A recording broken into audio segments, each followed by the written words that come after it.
On the Road with Kelly and Bob is brought to you by Mueller Metal Roofs and Buildings. Made in America, made to last. Coming up on this episode... The majority of my career was a singer-dancer and high fashion model.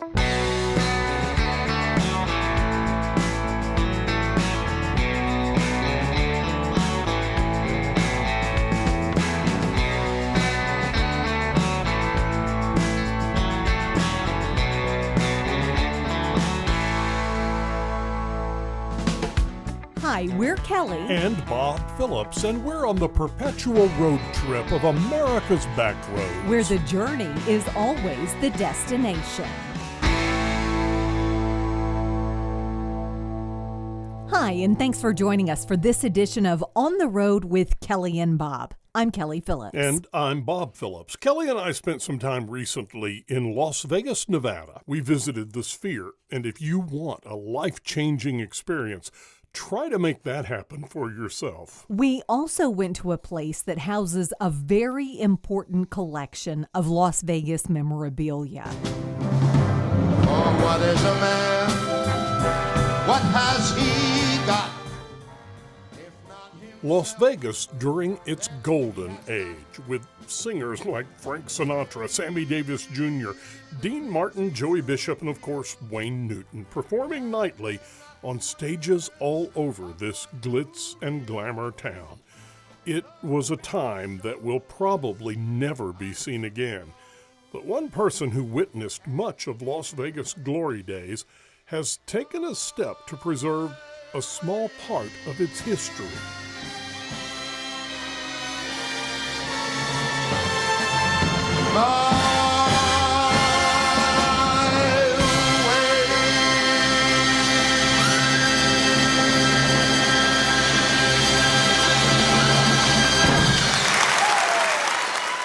I was born in Des Moines and raised in Ankeny, Iowa. It's 8 miles north of Des Moines. If you're not a jock, you're nothing. And I was not a jock. Grant Filippo says his growing up years in Iowa were kind of complicated because when he was a kid, people like him were not generally accepted into the mainstream.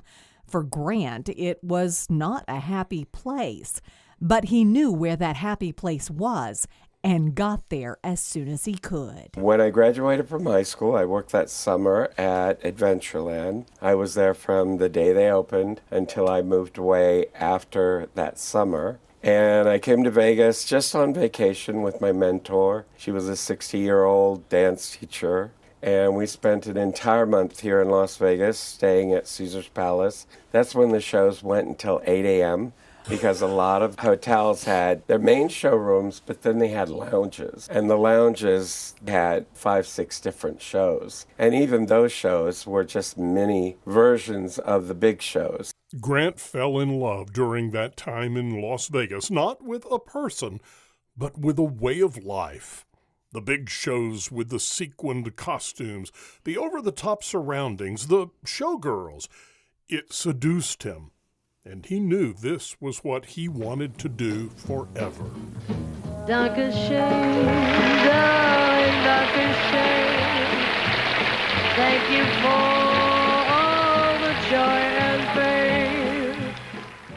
So being here for a month and doing that night after night after night, it was pretty unbelievable education. And I moved on to San Diego. I met up with these people at Stage 7. Stage 7 was the only professional school for singers, dancers, entertainers. And they would take people that were grown adults that never had dance class as a child, and they would mold you into a professional performer.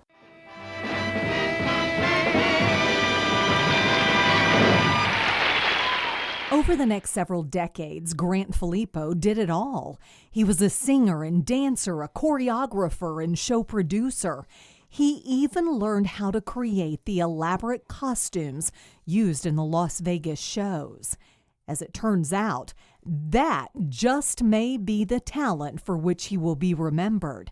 Because according to Grant, Those costumes spoke volumes about the importance of this town's image. And thank God I learned to produce my own shows. I learned to train many, many people. I learned to build costumes. I became known for doing exact copies. And I worked for Hollywood Wax Museum, Movieland Wax Museum, Fong's up in San Francisco, and all the Guinness World Book of Records museums. And I worked for all the big costume houses without ever having a sewing lesson, but mainly I was doing the beadwork and the rhinestoning, and did Barbara Mandrell and the Mandrell sisters, did Dolly Parton, did Sylvester Stallone. We worked on everybody's stuff. Although there's nothing more I enjoy than singing and dancing on stage. But I got to a certain point in my life to where the shows were getting too big, and it was too much work for me to produce it, direct it, stage it, build all the costumes, design everything. It was too much. And at some point, Grant realized he was surrounded by Las Vegas history because, over the years, he had assembled the largest collection of Las Vegas showgirl costumes and memorabilia in the world. And he knew he had to share it. How did you come about collecting and getting all of these different costumes? When I worked for all these big design houses in LA, and they were so wasteful, and they would have like 10 hats, and they say, throw those in the trash. And I'm like, no, I'm not going to do that. I said, give them to me. A lot of the costume houses, if you produced a show, you would have to keep the costume safe. So you would pay a costume house to keep it in the right temperature. A lot of the big designers, they had to do that because a lot of people look at Sharon, they think, oh, she's so lucky to own all those costumes. She doesn't own any of them. They're a lease. When people found out that I would breathe life back into these things, then the phone would just ring and people would say, you pay the storage bill, you can own all the costumes. And I would just buy them.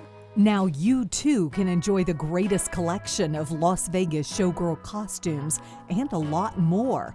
And what will you see? Well, for example, if you come in, you're going to see TV show costumes, movie costumes. You're going to see Broadway show costumes. You will see American stars. You'll see their wardrobe. Of course, if you're not a certain age, you won't know who they are. But we have Linda Carter, we have Shirley MacLaine, we have Anne Margaret, we have Raquel Welch, we have Dionne Warwick, Tony Orlando and Don, the old Donnie and Marie TV show, Laugh-In, we have the sarcophagus from the Addams Family. So we have a lot of odd things. We have European stars as well. We have a lot of burlesque costumes.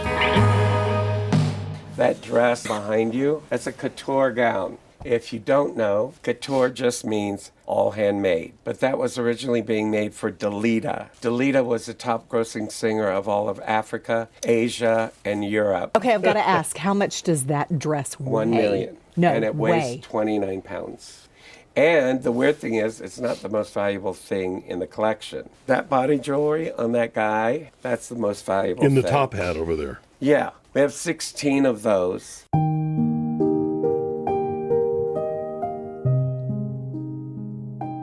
Grant Filippo would like to have been a famous singer, dancer, and producer of Las Vegas shows, and he did all of that during his long career, but he never quite became the big star he hoped he would be. but he now knows that he was given a different but very important task. He is the keeper of the history that without this collection and without his efforts might someday be forgotten. My attitude is a little bit different because I kind of think that maybe what God wanted me to do was keep this era, this type of entertainment, keep all of it alive even after I'm gone. And, you know, some people say, well, if you had done all that stuff, you wouldn't care so much about showgirls and showboys and all that stuff. I don't believe that. And you are the keeper of this history. Right. You are. Right. And the thing is I really do think it's important.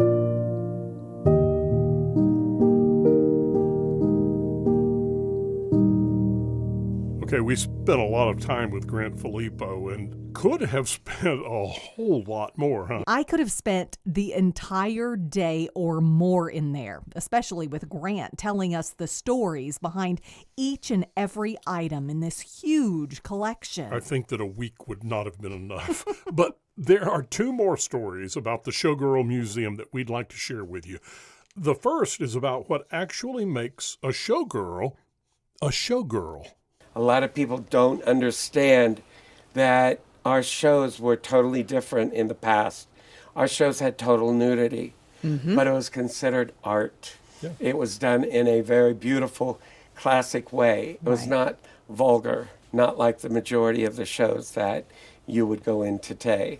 There were a lot of performers in our shows then that didn't exist basically from the 80s on. First of all, a lot of people get very confused about showgirls. Everybody thinks, oh, if you wear feathers and backpack, you're a showgirl. No. There is one clear thing that you must be: topless. Real showgirls are topless.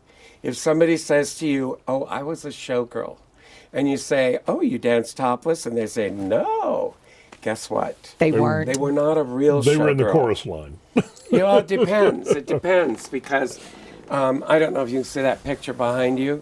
See those two women? Yes. Most people would think that those are showgirls. I would have. Those women are called walkers. Walkers were the tallest women that they could find. Most of them were 6 feet or taller.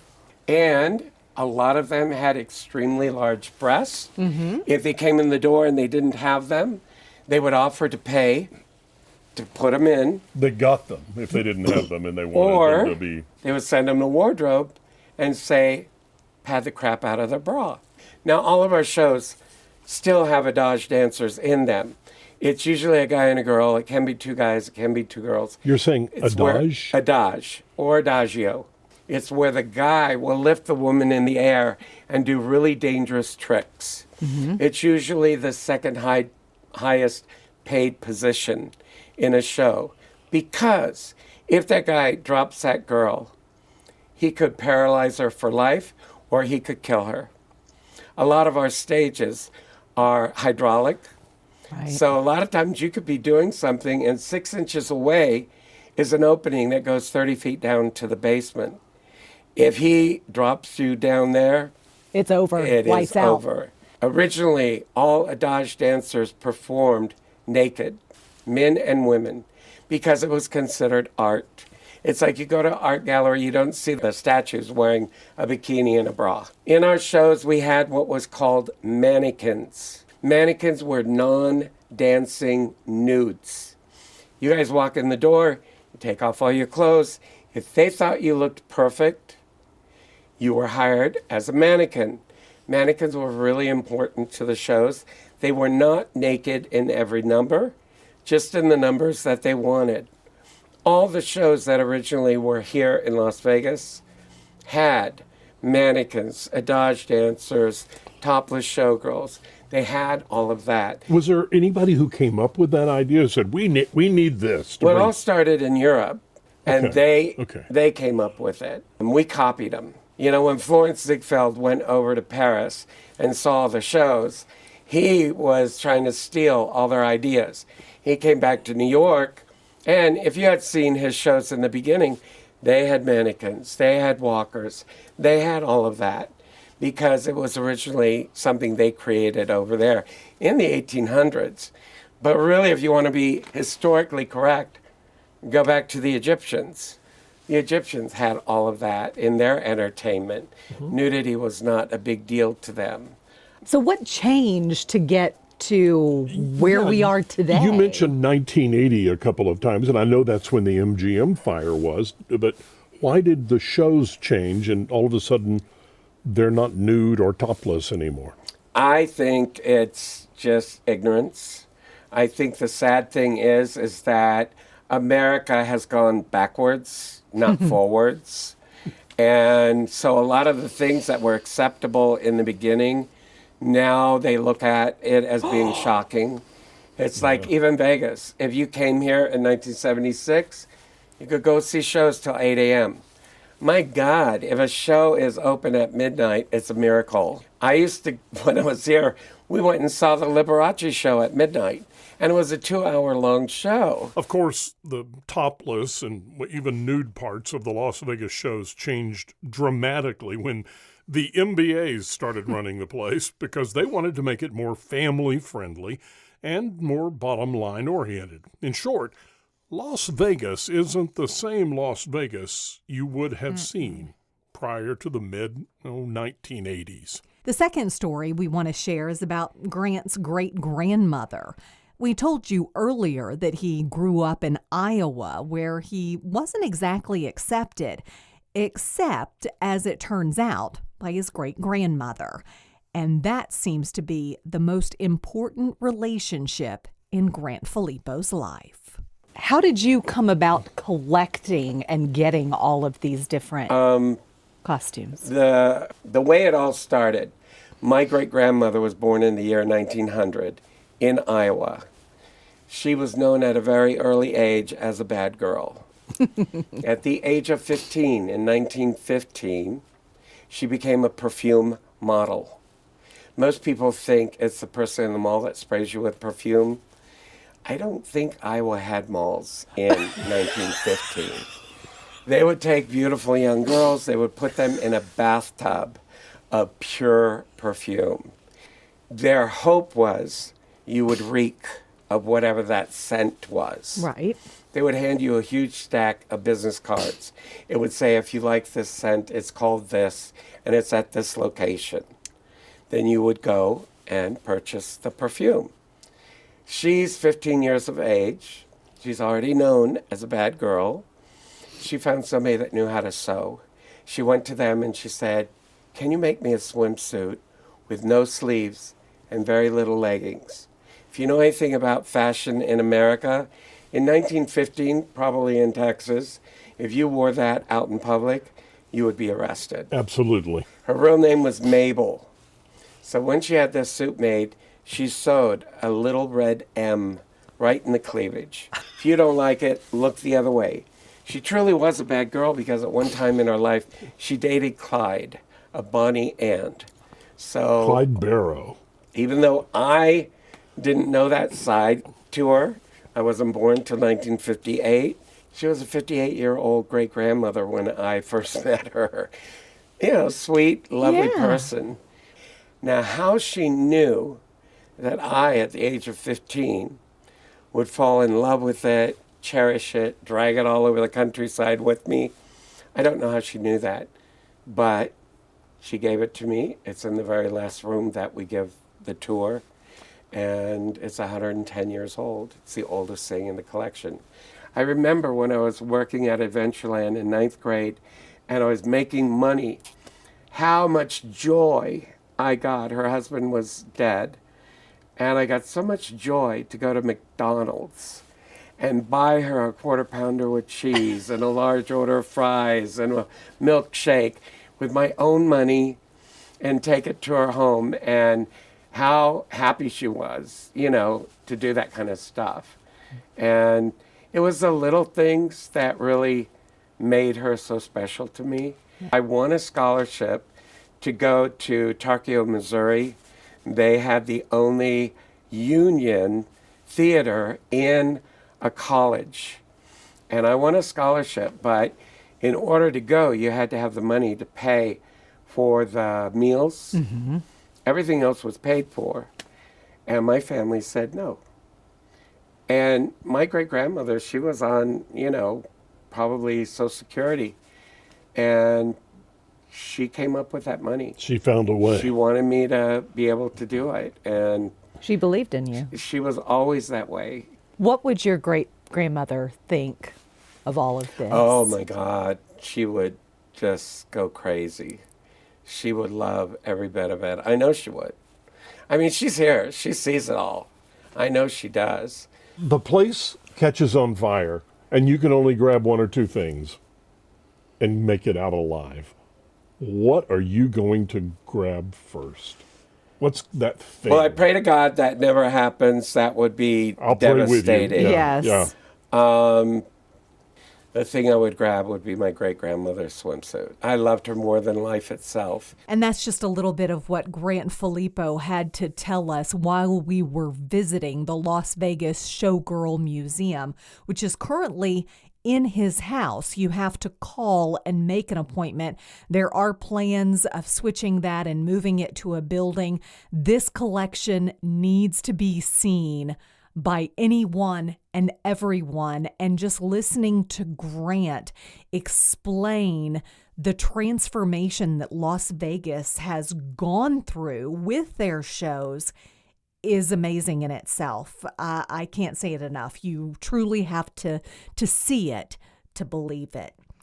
And we want to thank our sponsor, Mueller Metal Roofs and Buildings, for sponsoring us and for allowing us to hit the road. You know, what's unique about our podcast and our radio show is we go out to each and every person that we visit, and we visit them in their location. It's not a podcast or a radio show that we just do via Zoom. So it truly makes it unique. And if you have a story idea, we'd love to hear from you. You can just email us. We're on Facebook, Instagram. We also have a YouTube channel. Would love for you to follow us there. And thanks for listening to this week's edition of On the Road with Kelly and Bob. Don't forget, you can listen anywhere you get your podcast, or better yet, download that free Odyssey app. Listen anytime, anywhere.